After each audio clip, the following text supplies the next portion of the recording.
The other day there was a massive geopolitical development in the Middle East. I have been away from my computer and have only now had the opportunity to issue my commentary on this. Israel has launched a massive attack on Iran. This attack represented a totally unjustified escalation and provocation. It brings an economically sensitive region to the brink of all-out war. An economically sensitive region is being destabilized by an increasingly belligerent Israel. This is what happens when a nation thinks it is above consequences. And they claim this is justified to prevent the Iranian regime from getting nuclear weapons. What disgusting hypocrites. Israel has nukes, they are in no position to lecture anyone. And how can they act surprised that their opponents want nuclear weaponry?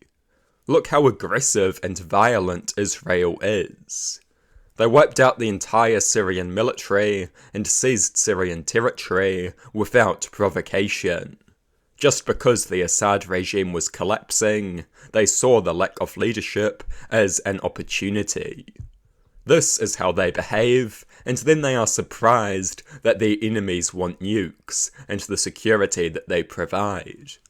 If you want your enemies to stop pursuing nukes, perhaps you should stop behaving so aggressively. I would want nukes too if I lived anywhere near Israel. Nukes provide a level of security that conventional weaponry never could. Donald Trump was in the middle of attempting to negotiate a deal with Iran. He repeatedly told Israel not to attack, but they did it anyway. Because they despise diplomacy and think they are above consequences. Violence is the only thing they understand. The Zionist regime is controlled by vicious, barbaric savages. They made Trump look weak by defying his requests, although there are reports that behind the scene he greenlit the attack. I think he should step up and punish them for their misbehaviour. Will he do so? Almost certainly not, because he probably did greenlight the attack. And he will let them get away with trying to draw the USA into an extremely costly and totally unnecessary conflict. What an utter disgrace. The belligerent ethno-state must be stopped. The self-serving piece of trash that is Netanyahu was close to losing power. So he launched this attack to manufacture another crisis to keep him in his position for longer. This is what he has been doing over and over again for the last 2 years. Many people will die pointless deaths because of this cynical, self-serving piece of garbage. He has risked the lives of countless Israelis to preserve his own grasp on power.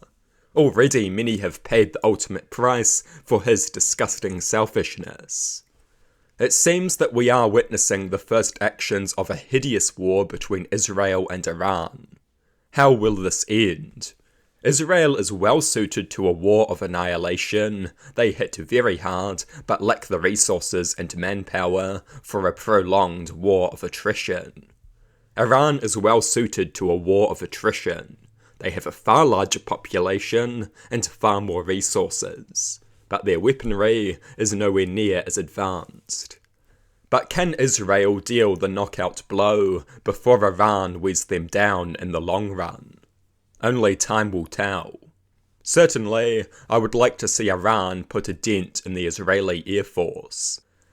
Israel's Air Force is its biggest asset. It is the Israeli Air Force that allows Israel to terrorize other countries. The Israeli Navy is small and intended primarily for defense. The Israeli army is not exceptional and can be resisted relatively easily. Israel's Air Force is its biggest asset by far. It is very large, it is very advanced, and none of its enemies can counter it. Israel may be encouraged to behave if a large part of its air force is destroyed on the ground. Shootdowns are not realistic. The destruction of the Air Force would significantly reduce the military power imbalance that allows Israel to terrorize the region with impunity. If Iran is defeated, there will be no counterbalance to Israel. Israel will be emboldened to behave even more belligerently. Only a balance of power can keep the deranged ethno-state in check. We must not let this conflict become a distraction from the suffering of Gaza. Israel will attempt to use it as a distraction as they accelerate the ethnic cleansing.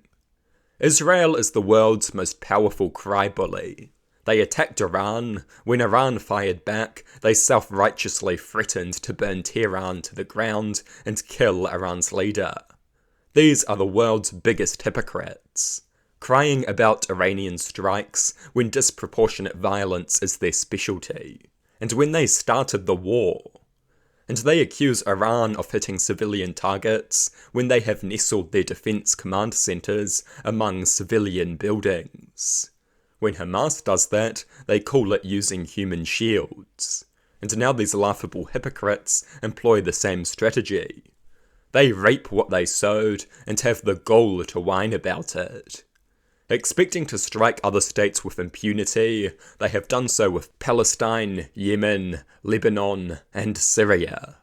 Now they made the mistake of attacking a country that can actually hit back. If a spoilt brat was a country, it would be Israel, bashing others and expecting to never get hit back, calling on the US to bail it out when it gets itself in trouble. It is a pathetic, whiny country. Civilians will die, and this is a direct result of Israel's belligerence. Of course, I dislike the Iranian regime, and I hope they attempt to keep civilian casualties low. I denounce any intentional strikes on civilians that are conducted by either side. But I won't pretend that Iran are the bad guys for launching counterattacks on a belligerent ethno-state that attacked them first. That is just how the world works. Israel supporters have spent the last year saying fuck around and find out with regards to Palestine. Now it is their turn to reap what they sow. We must remember this is not a game, it is not entertainment, it is not a team sport. Countless lives are at stake. This is a major war in an economically sensitive area. It must be ended in a manner that is swift and just.